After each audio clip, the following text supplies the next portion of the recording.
Good day, soul brothers and sisters. Welcome to Soul Empowerment. My name is David McLeod. I am your life mastery coach, and I'm delighted to have you here today. We are going to have a very, very interesting conversation based on the idea that there is no out there. I know it's kind of maybe it tweaks the brain a little bit. Maybe it I don't know what it does for you as you're watching this, but I know for me it seems to be a real truth. The more inner work I do, the more I realize that the out there is just kind of an illusion. But we'll get into that in a moment. Before I do, I'd like to give my co-hosts an opportunity to introduce themselves, and I'm going to start with you today, Gail. Tell us who you are, where you are, what you do, and why. Hello. Welcome in, everyone. My name is Gail Nowak. I'm located in Greater Boston area on the North Shore of Massachusetts. I help spirit-led coaches and leaders in the wellness space create authentic, healthy business relationships without hiding or silencing themselves so that they can communicate boldly and lead lovingly and make the world a better place. And I use an energy-first and healing-centered approach to working with my clients and really helping them go from hiding in plain sight to being a bold and gentle leader in the new earth paradigm. So you can find me and more information about me at gailnowak.com. Always open to a conversation, and I'm really looking forward to our conversation here today about what is out there, what's in here. Beautiful.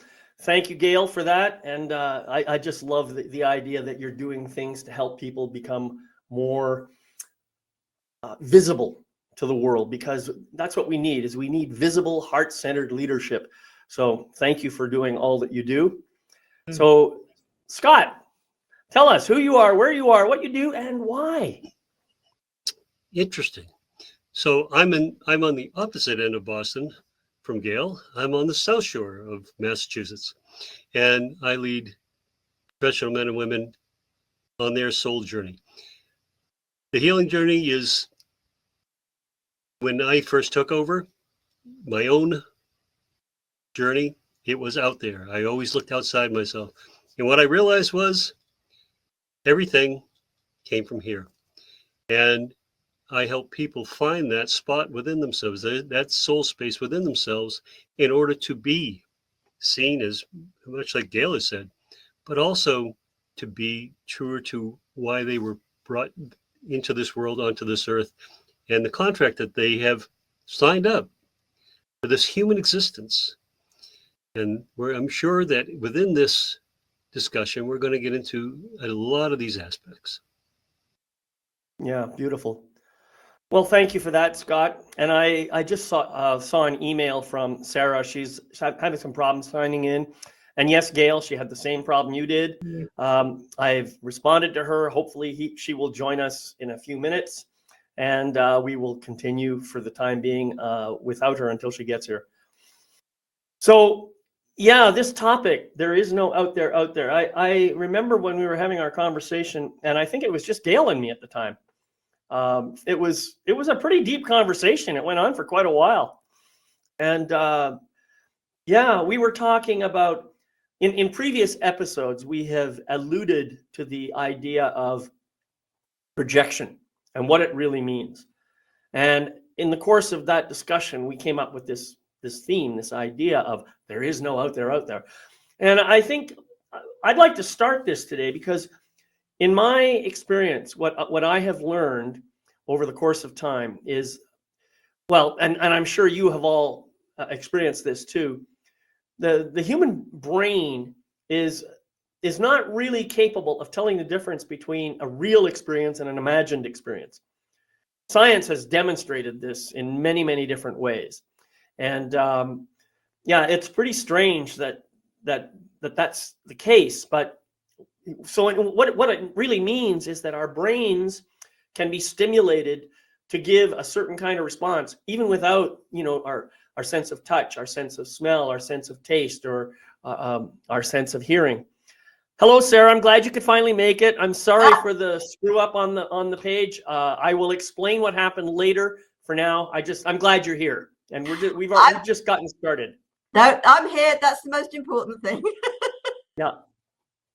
So anyway, in the course of this, as I just mentioned, the five senses, and if you think about the way the senses operate, like when I touch something, I can feel the nerves that allow that sense to transmit energy, along these neurons and up into my brain.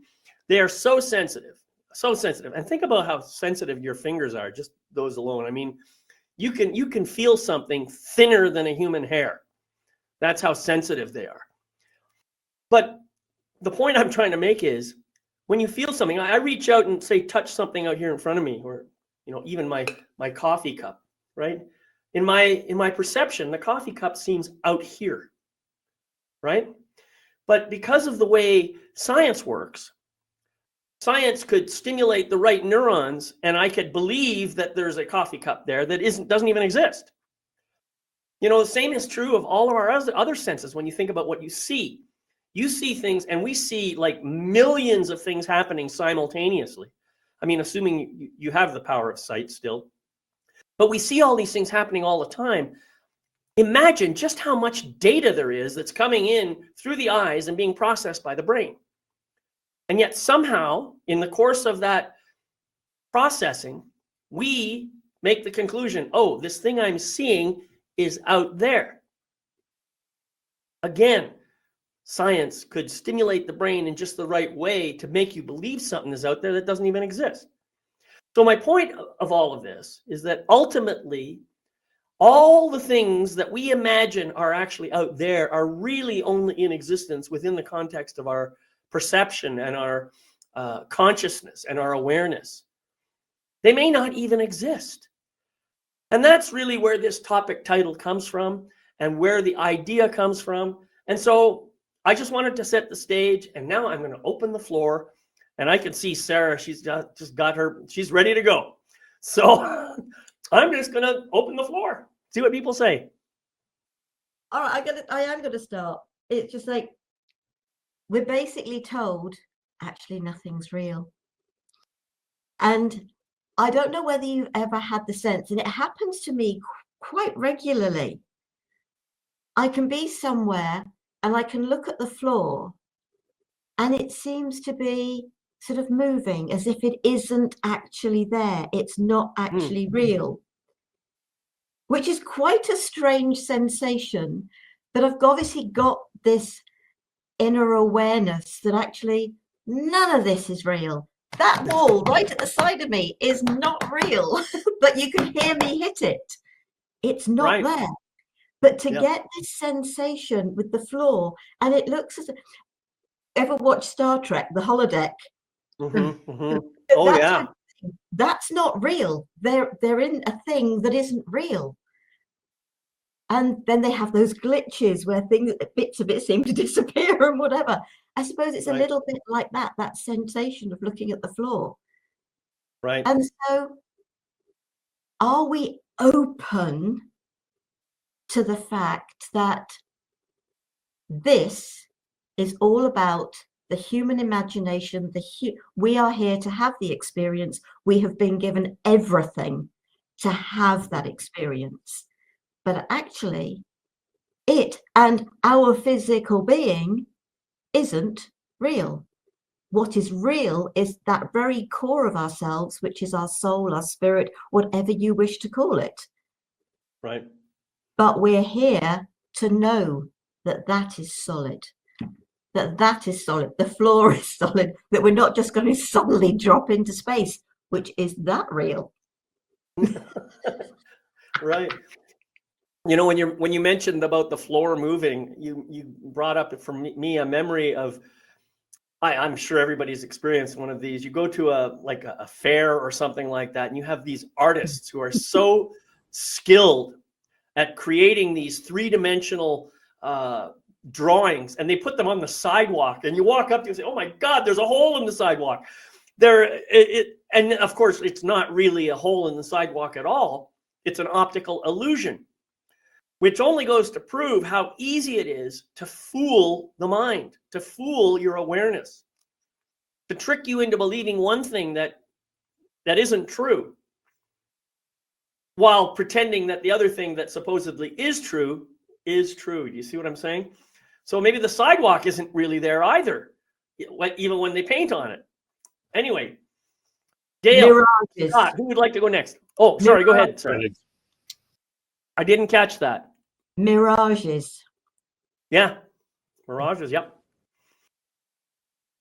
After you. I was going to say, go ahead, Scott, because this is Okay. it is a discussion that's tweaking my mind. So I'm still kind of processing where we started. So go ahead. Okay.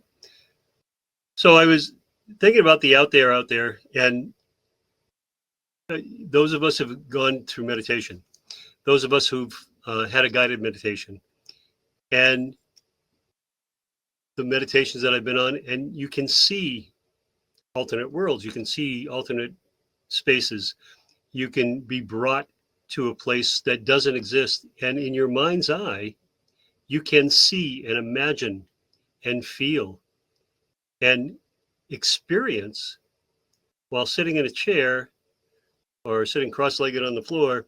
You can experience sound, sight, touch, smell, while never leaving where you are and experiencing all that. So is that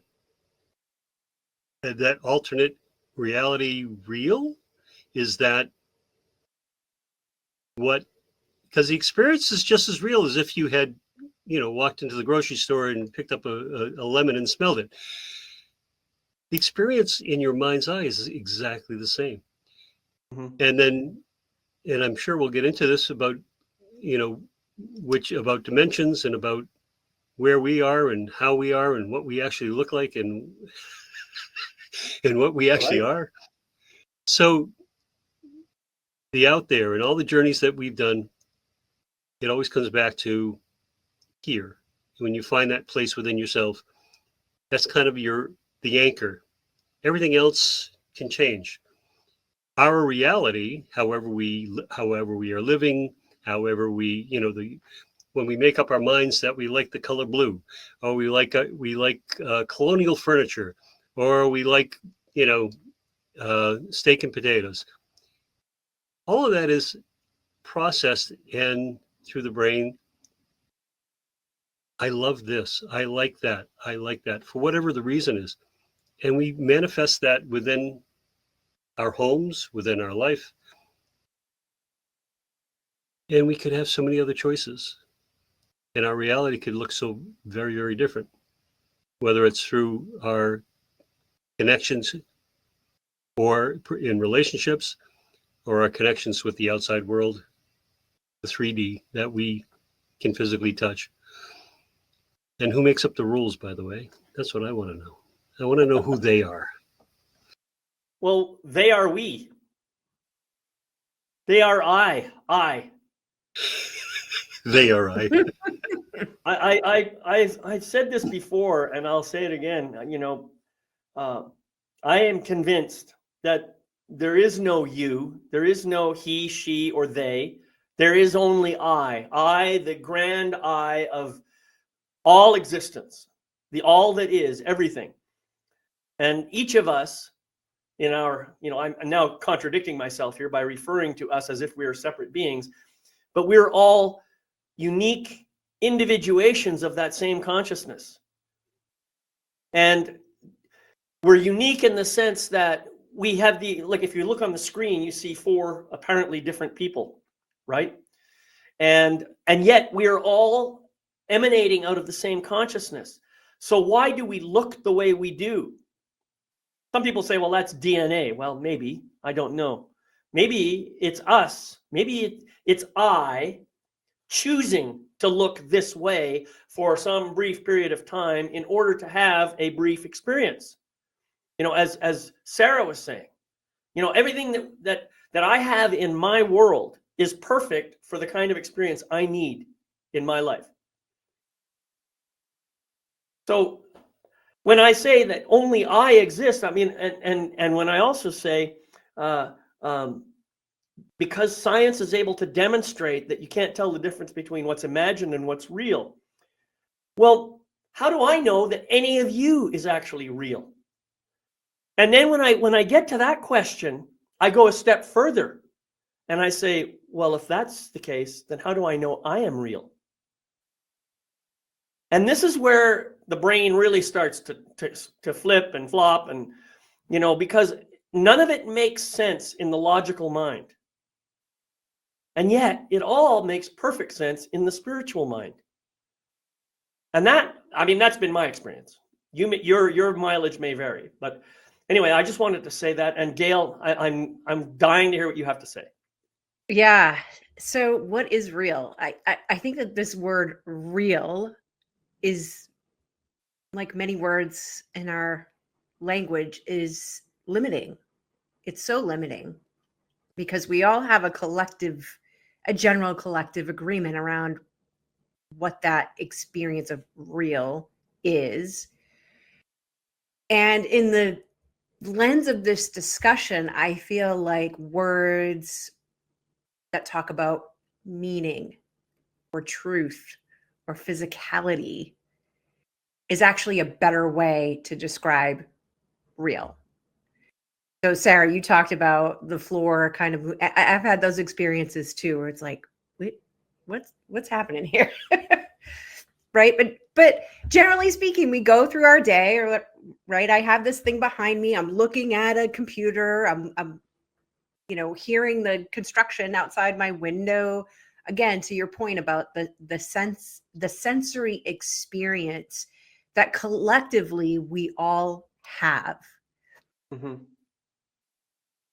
We're all collectively having this experience. So if it's not real, what in fact is it? Well, I don't have a definition or a term for that, but we all seem to collectively be looking for meaning and truth and sometimes not having fun, but generally having fun with our physical experience, right?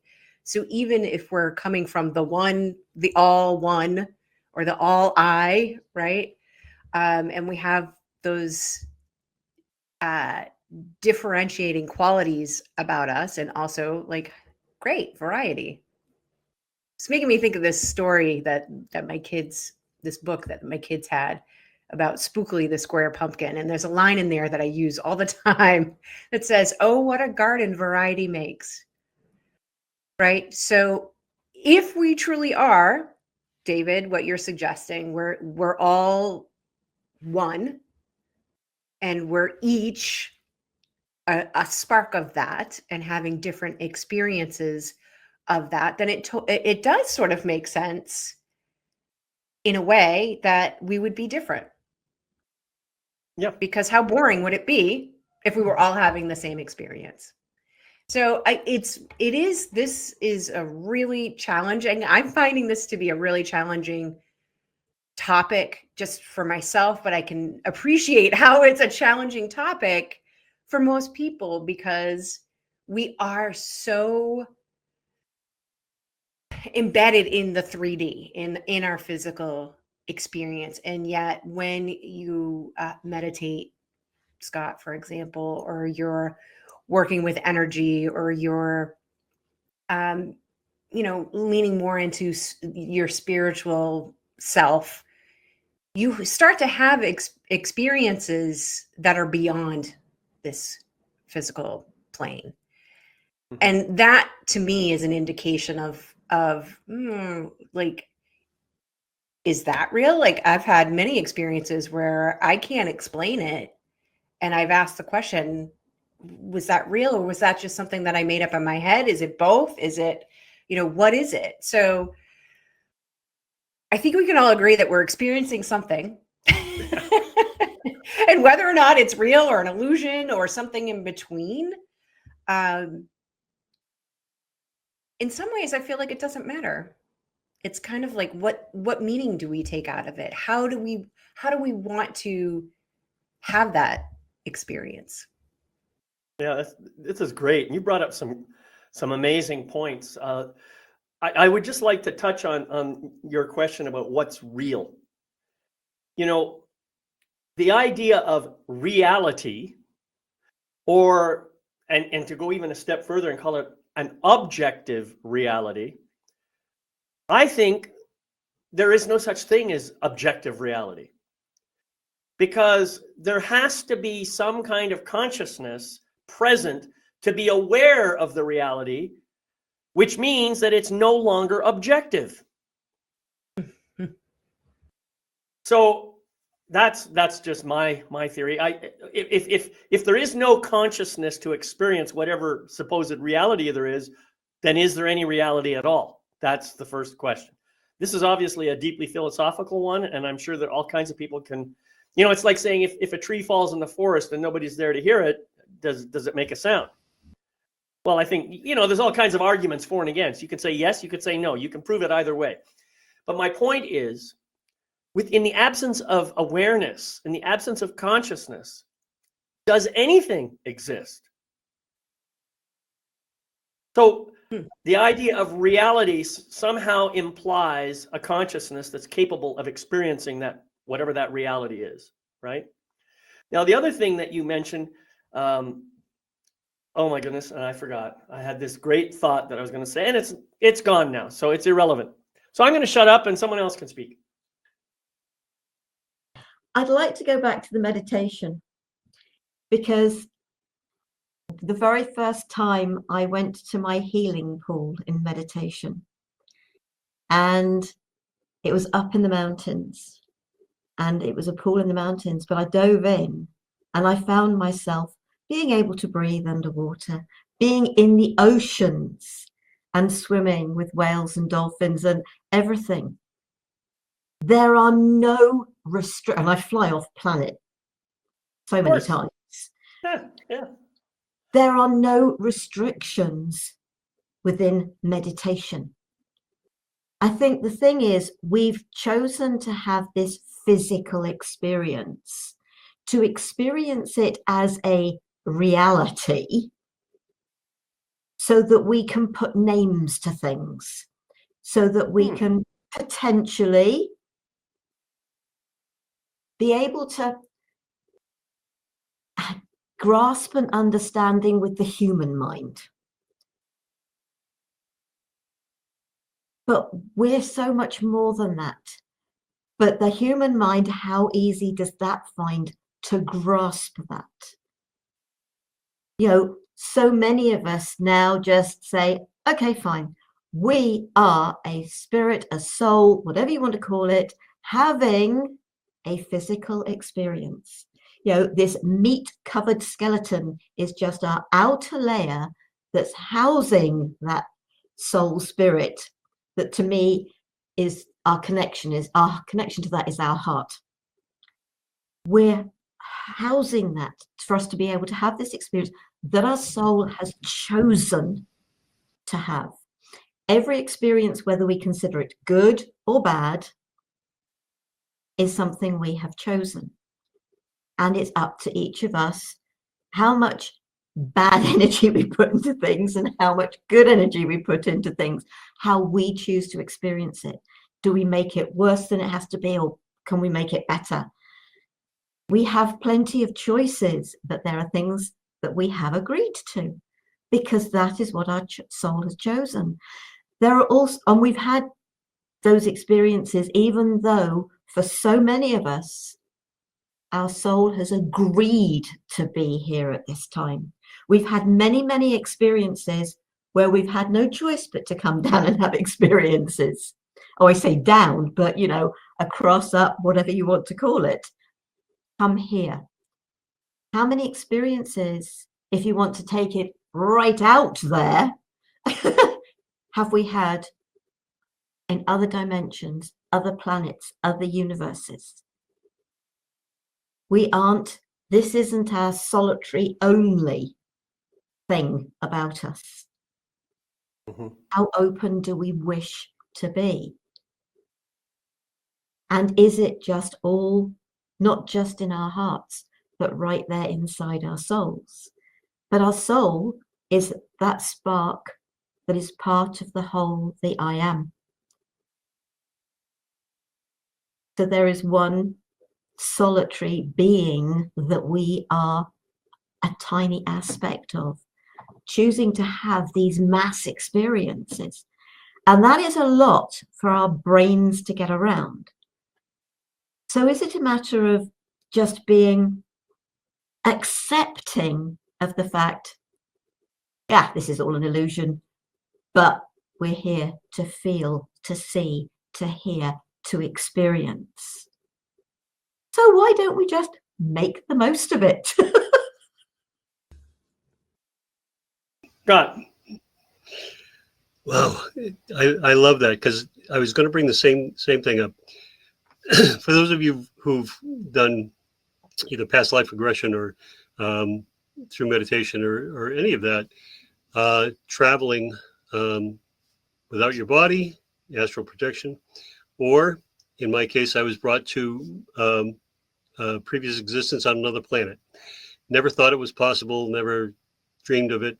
And then I was taken there, and it felt like home. And everything was different, yet everything was the same in that my soul was still me. That other voice that we hear, that one that kind of sits up in the perch in the tree and watches and observes us, that other voice in our head. And when someone takes their journey to be able to understand themselves, to go inside, most of the time it's that other voice I've found that kind of guides you, that kind of sees you, and they are that consciousness. And I really believe, David, as you said, that is the part of us all that we have shared, that kind of voice in our head up there. That's a part. We are the spark of the all. In India, we learned how to get to the all, and in spite of all the different religions that they have in India, they all have a real understanding of that all, that they all come from the same place, and that the religions that they service whatever gods and goddesses, it's just a slight difference, that it's a shared existence. The human existence, this reality is what our body can handle. If we could just fly and go off into space and be able to do it, we would do it. If our physical bodies could handle that. It can't, and we need an awful lot of machinery in order to get out there. But that's the limitations that we have in this particular life, in this existence. And we make the most of this.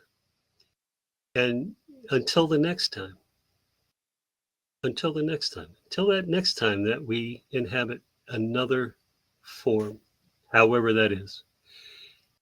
It's amazing when we think about it, when we use our imagination, what can actually happen in our past and in our future. One last point. Been watching all these things, and they're digging up things and finding things that have happened 9,000 years ago when they said human beings weren't even in existence. Yet there are civilizations that they're digging up all of these items and pyramids and civilizations, and the size of the people back then. So it's an evolution. We're kind of narrow-minded in our thinking that, you know, this is our history and this is humanity and this is how and we're very individual. But how many planets are there? How many places could life happen? And what does it look like? Well, what does it look like? This is fascinating, and you brought up some stuff that I think would be great for another conversation. But I'd like to kind of stick with what we're talking about here. And I noticed you were talking about, you know, the voice up here. It's outside of yourself. This is the visual I had as you were doing that. Now, maybe it's not outside of yourself, but it feels, I guess, in my interpretation, it looks like you see this or hear this voice as something that's beyond the physical constraints of the body. That's how I interpret that. And that actually resonates for me a lot, because that quiet voice within isn't really within at all. It's all around me. It's all around me. And I only hear it when I allow myself to get still and quiet in meditative states. Well, I mean, I suppose I can hear it at other times too, but I really hear it in that meditative state. And so for me, it feels more like my body does not house my soul houses my body. That's how it feels to me. The body is just there as a vehicle for getting around this physical world. And really that's its only purpose. I mean, aside from also having the experiences that go along with being in this world. But if we didn't have this body, if I didn't have this body, I dare say all the experiences that I have had thus far would be quite different. I wouldn't be talking with you in the same way right now if I didn't have this body. So it's not that there's anything wrong with having a body, and it's not that I'm in any way restricted. I believe that I made the choice to manifest in this physical 3D world in a very limited way in order to have a bunch of experiences. But more importantly than that, I think that my ultimate purpose was to know the truth of who I really am. All right. I've shared many times in different aspects of my story of how I, basically gave up my sovereignty and, tried to live according to the dictates of other people and society and all the rest of it, only to create a lot of unhappiness and misery in my life. Well, the misery and that unhappiness slowly faded away as I got closer and closer and closer to the truth of who I really am. And now I understand my relationship, who I really am, and my relationship to this body, this three-dimensional essence that exists here. And I really appreciate this body, and I'm grateful for all of the experiences that I've had. And I dare say, I don't think any of them has really been a bad experience. Every one of them has been an experience that helped me to learn something more about myself. And not necessarily even learn it, but to remember it. And I think that's the key. We think we're learning stuff, but really all we're doing is taking away blockages so that we can remember what's really there, what's really true. And none of that truth came from out there anywhere. It all came from in here. So that's where I think that the important concept, how we understand, is when I say that thing is out there, or I see some quality on you that I like or dislike, all I'm doing is projecting my own inner experience outwardly. That's all I'm doing. Because let's say, just to take an example, I can't really recognize kindness or compassion in you any more than I could say recognize arrogance or narcissism, unless I have some of that stuff in here, unless it's part of my overall being. And that was a hard one for me to admit. I don't like to admit that there's narcissistic or arrogant part of me. I don't want to admit that, but the truth is it's there. And that's what I'm talking about. Projection is not a bad thing. It's a powerful, powerful tool that allows me to really know myself better than I did before. By recognizing qualities and aspects and attributes and characteristics that I may have forgotten about, or I may have chosen to hide because I have some negative judgment about them. So I say, let's learn to embrace projection as a tool for really learning who we really are, remembering who we really are. That's my invitation. I invite everybody to do that. Yeah, David. So this is reminding me of some of our conversations around shadow work too, because when we're having those experiences, those unwanted experiences, or what I like to call teachers in contrast, Oh, that's a teaching in great contrast. phrase. Yeah. We always have choice. We always have choice in that moment, and we can choose to feel victimized and feel like it's out here happening to us. And that's not to say, so I feel like I always feel a little uncomfortable with this whole idea of you spot it, you got it. Generally speaking, I agree, but sometimes we spot it because we witnessed it from a very early age. And I feel like in situations like that, we have a choice. We can decide, okay, am I going to emulate this? Am I going to learn about this? Am I going to be different than this? Am I going to, why is this all coming about for me? Now, obviously, when you're a child, you're not going to necessarily be in that frame of mind, but this discussion around the inner work and going inside to gain clarity around, well, why, if it's true that I attracted this, or my soul agreed to this experience, what is that all about for me? What did I take away from this? Because inevitably, there's always some sort of benefit. And sometimes that benefit is it made you stronger. It made you more resilient. And sometimes that benefit is this is how I kept myself safe. And sometimes it's all of those things, right? Mm-hmm. And so when I say benefit, it can be a benefit that's actually not benefiting you, right? But in the moment it did. So when we're playing with projection in that way of what is this, in that curious way of what is this all about for me? If it's true that generally speaking, I see something that I don't like, that's somehow within me, or there's something within me that is pulling that into my experience. What is it? Why is it? We've talked about, I think we had a discussion about anger a while back. And I think I shared that at that time that I was really doing some deeper work around like, what is it that I get out of being angry? And it was connected to power.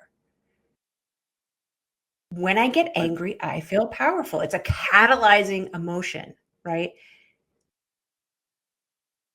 Why did I know that? How did I come to that? Because I knew what it was like to be powerless and feel hopeless and be shut down and be silenced. So we can use these projections, like you said, to get to know ourselves better and make different choices if we so choose. You know, there's a lot of different ways to, for example, feel powerful without necessarily hauling off on somebody or yelling at somebody or, you know, being caustic with the world around you, right? But until you have that awareness of why is this experience coming into my reality? What is this all about for me? Are we able to, you know, if we don't go into that, if we don't go within and get to know what that is for ourselves, we'll just keep repeating that. And we won't necessarily make different choices, or we won't have different experiences. So this piece, especially David, about not looking out here so much for who we are and really using this out here to help us get to know ourselves better is really resonating for me. Yeah, that's great. I just wanted to touch on one point that you brought up. You know, the idea that you may have witnessed something as a child and then you witness it again as an adult and you're having a reaction to it. And what I claim is you see something you don't like, it's because there's an aspect of yourself inside that you're probably not acknowledging. I still believe my statement is accurate. The fact that you have, let me try and draw an analogy here. I would not in any way consider myself a sadistic person. So when I see someone doing something that I judge to be sadistic, I can feel my anger coming up and my judgment and all the rest of it. Now, I look at that and I say, I would never do that. But if I'm going to be totally honest with myself, I can look inside and I say, all right, where in my life have I tapped into the energy of sadisticness or sadism or whatever, and maybe inflicted that on somebody or on an animal or on a whatever? When have I allowed myself to engage in that energy? Anytime in my life. And, you know, I can think of a few times when I was a kid. Yeah, I caught a couple of mice and did some nasty things to them. I'm not proud of it, but I can now find that energy within me. I did something that today I feel some shame about. But if I hadn't seen that thing out there and I hadn't taken the time to say, all right, what is it about me? Where's that sadistic part of me? And what can I do to heal it? If I hadn't done that, that memory might not have come back. And maybe if I had kept it hidden and allowed it to stay hidden, it might come out sideways at another time and really hurt somebody. So this is what I'm talking about. And we're referring to things in terms of shadow because often people think of the bad behaviors as shadows, right? But there's plenty of really, really good behaviors that we hold in shadow as well. You know, nobody wants, I'll just give you an example. Today, I can embrace and I can acknowledge that I have a lot of skill when it comes to music, poetry, and writing. But I would never say those words many years ago because you're not supposed to toot your own horn. You're not supposed to acknowledge your own gifts. Well, that's shadow behavior when you hide your gifts too. So I just wanted to make it clear that just because you see something and now have an opportunity to look at it, saying something like, well, I would never behave like that. I noticed when I did that with that little haughty thing, I thought, oh, look how good I am. I would never behave like that. So maybe there's another aspect that I could look at when I do that. You see? That's the beauty of the projection piece. It's not about making yourself wrong. It's not about trying to create shame. It's not about punishing. It's just about awareness and finding a way to heal any old wounds that haven't yet been addressed. That's really, to me, what it's all about. So, yeah. Scott, you look like you're ready to say something. Well, you brought up so many. Okay, every time somebody speaks, I come up with other things that I have written down.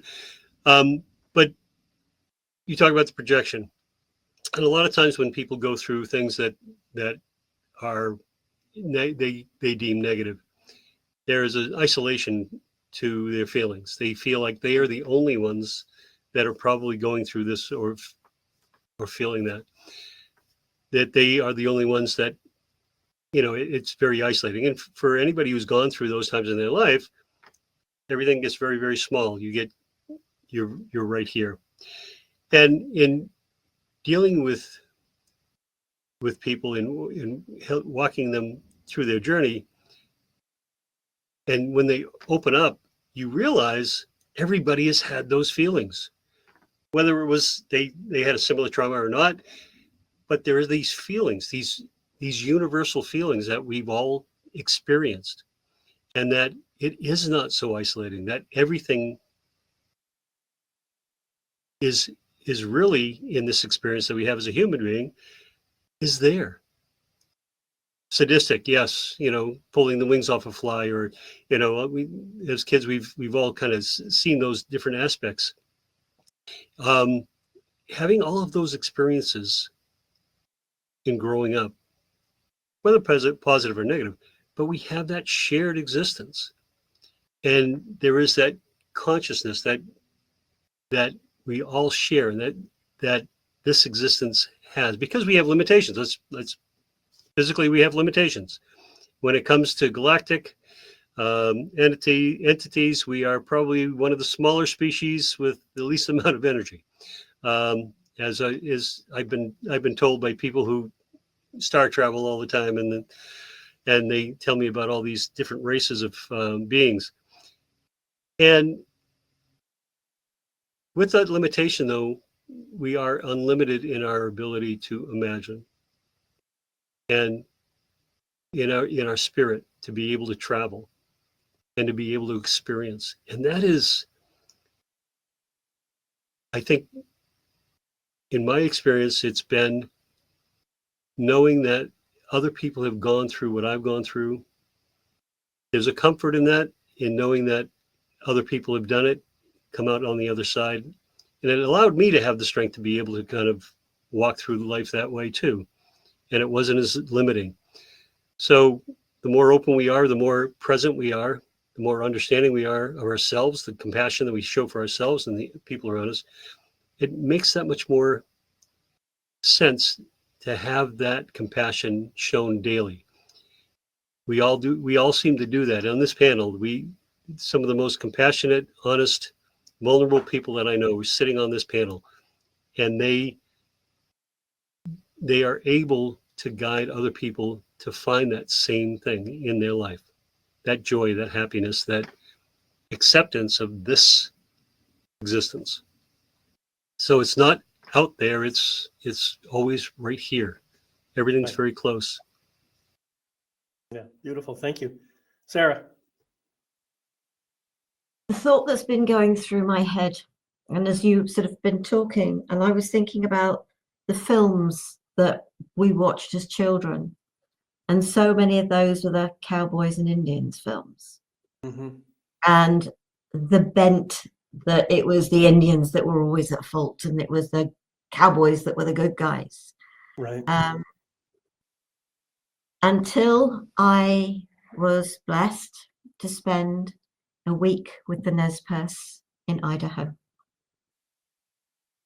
and learn their history from their perspective. I couldn't watch another cowboy film with the cowboys and Indians if I wanted to, because of the absolute distortion of facts. And so with so many different things that we watch, that we listen to, and one of the things I have left out of my life for many years now is the news. And I don't trust That sounds healthy. Oh, yes, exactly. Well, no, it is about being healthy. Mm-hmm. It is about what do we allow into our lives and what do we learn to say no to maintain our equilibrium, our peace, our sanity.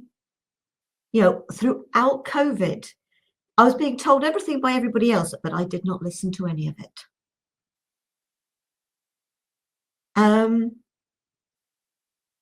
So our learnings about life don't all come from what has happened within our family. It has come from the programs, the Doctor Who's and the Cowboys and Indians and the goodness knows what else, Doctor Who, you'd have every alien being, evil. Obviously anything to do with mythical beings, the majority of those are deemed to be evil. Yet there is a different reality and understanding out there, depending on what we are open to and what we allow to shape who we are.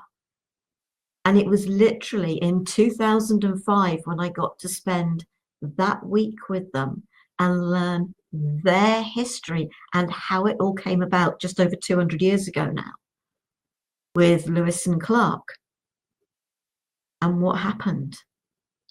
And it was their story from their perspective. And there are always two sides, at least, to every story.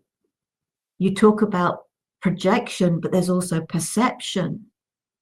Their perception was their lands were taken and taken and taken. The number of different sort of treaties that were made that took more and more of their land as gold was found on that land. That today they're having to buy their land back.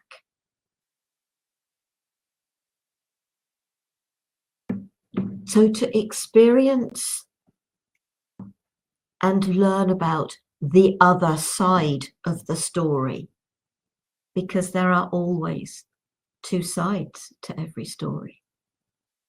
It's about the empathy and the understanding. And I've accepted that within my own story. Do I blame my parents for feeling abandoned and rejected? No, because I have learned the truth of what happened.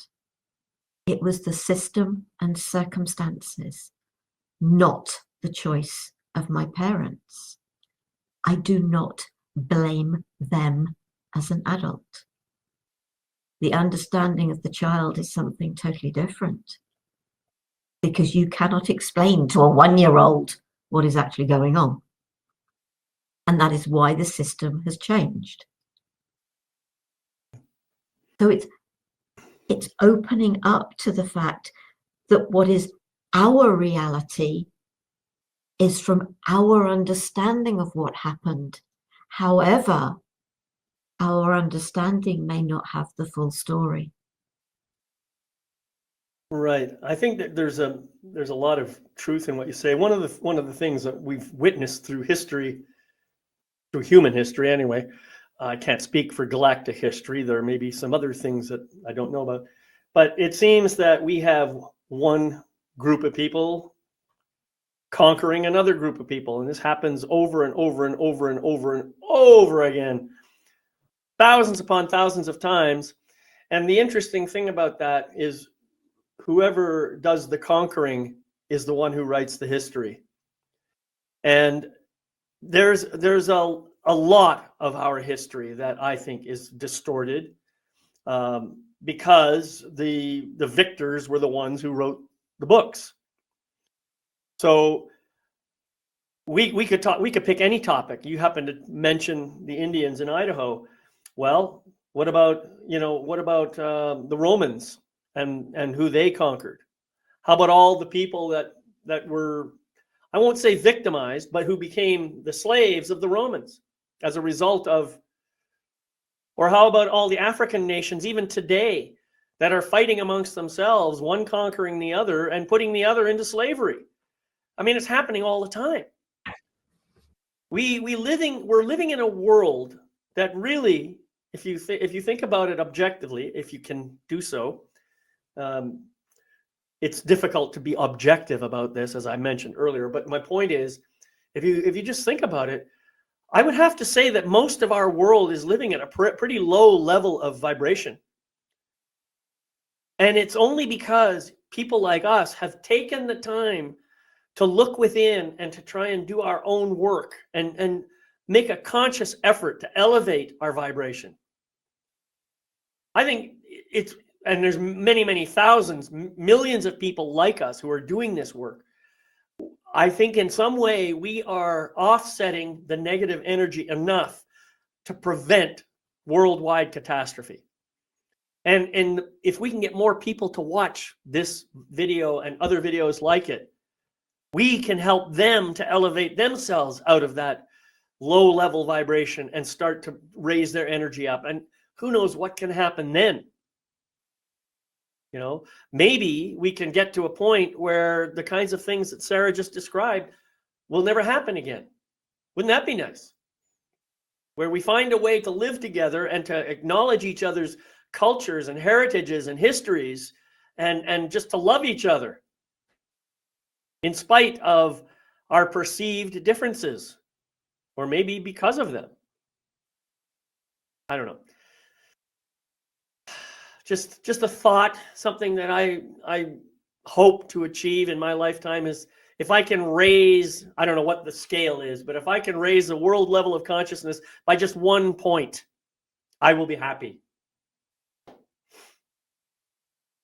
I think that's the beauty of this program and programs like this, you know, even if someone's listening and they hear this discussion about distortion, I mean, it's used consciously to divide us. It's used unconsciously to divide us.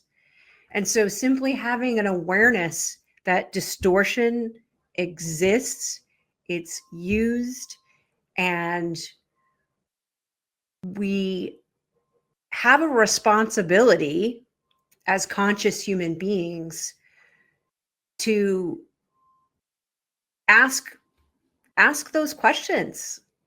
Ask those questions of, you know, whose perspective is this coming from? What's the other perspective here? What are the multiple perspectives of what is being transmitted to me at this time? I used to work in the news business back in the 90s, and I got out of it because it was so toxic and unhealthy. I had an experience, this is just a minor thing, but I had an experience that really tipped the scales for me in that decision, where I was covering a fire at a local apartment building, and I had gone out to the scene. I had talked to the fire chief, and you know, it was an accident. It was an accident. I came back, I wrote up my story, submitted it. My editor calls me at like 11 o'clock at night, and he's trying to gin up the story. You know, well, was the fire chief mad? Was he saying this? Was he saying that? And I maintained that entire time, no, this is what they say. This is what they're reporting. Now, you know, I don't know the truth of this situation. I wasn't there at the fire. Who knows, right? But I was taking my source at face value. And sure enough, the next day, the story ran, and it ran with a headline about how fire chief was irate at residents. And this editor burned my source. And as soon as I saw that, I knew it was over with that relationship. And it had nothing to do with me or him, with the fire chief. It had everything to do with this other person who was trying to distort the story, the facts, Right. Not even the story, the facts of what happened. So it does happen. It's really important. Yes, it's super healthy to stop watching the news. It's super healthy. But even in our assumptions about situations or the things that we learn in school or the things that we learn out of school, it's always really important to use your discernment and have that awareness and that understanding of people distort information all the time.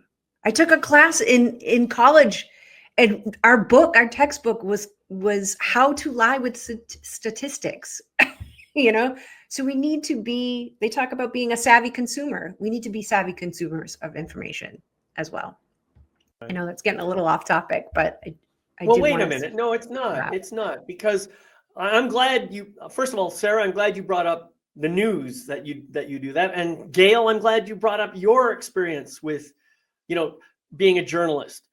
I think this is important. I think people need to understand what is a news source but something out there. It's a perfect example. Where do we go for information? We go to, I don't know, CBS, NBC, BBC, ABC, QBC, some broadcasting corporation. And most people, this is what's really fascinating, most people get all of their news from one source. Right. Well, talk about minimum perspective, right? I think if nothing else, I'll tell you what COVID did for me is it got me looking at all kinds of sources. Even the ones, especially the ones actually that the mainstream media started lambasting as being misinformation. So now anytime someone says this is misinformation or disinformation, I go check it out. So my point of this is, yeah, in all of those cases, I'm still looking outside to get some information, and that's perfectly okay. But the real truth isn't going to come from there. The real truth comes from source. right? Absolute truth comes from source. Absolute truth is source. And we've been talking about our spiritual nature having a temporary human experience. Well, it's our spiritual nature that is tied to that source indelibly. We cannot be separated from that source. And so if you really want access to whole truth, the absolute truth, and nothing but the truth, you have to go in and connect to that source. That's what I believe. Scott, did you want to say something here before I start closing us out? Last thing that you just said about source, there is one source. There is absolute truth, not unconditional truth, but objective truth. There is truth there, and the remembering about who we and what we are, forgetting who we were, remembering, relearning, taking all of the things that the traumas we've had, the experiences we've had, and boiling them down and getting back into here. Man, life is different there. Thank you. That's beautiful. So, Sarah, I know you got to get going here, so I would like to give you a chance. Would you like to share from your heart, speaking in a language we can understand, any final words that you'd like to share about there is no out there out there? I think this has to be in light language. It has to be for our hearts. It has to be said for our hearts to understand, for our soul to understand, and for us to feel the energy of it. Kint noi haish ni a, ke ast kai ni ti me, tiroi cha a kamada te, stint toi te tiki, che akta ham, te ash te ne, kir noi che itiki meata. The English words I get are trust yourself. Beautiful. Thank you. See you soon. Dale. Bye, Sarah. Thank you. That was beautiful. Yeah, David, I loved how you summarized that right at the end and really connecting. That's it. Connecting with source. It sounds simple, and yet so many of us, have forgotten on our paths, or maybe never even were sort of introduced to this whole idea of connecting with that source energy. And it's a game changer. It's really a game changer when you're trying to sort through your projections or your clarity or your power or that small voice from within or the loud voice from out here, and really making our way through the world. I personally know the power of connecting with that source energy to remember who I am and to get centered and grounded and trusting myself, as Sarah said before she hopped off. So any of us here on the program, I think that we all help our audiences, our clients with that aspect of the soul journey. And we're all here as messengers, as guides. We're working on it ourselves, and we're here to, as David said, help raise that vibration here on the planet in a more collective way. So that's all I have to say for today. But wow, that was that was quite a philosophical and spiritual conversation today. Beautiful. Thank you. Scott, would you like to say any final words? Just echoing the same thing that Gail just said. And you've done a masterful job of shepherding us through this conversation. Oh, well, thank you.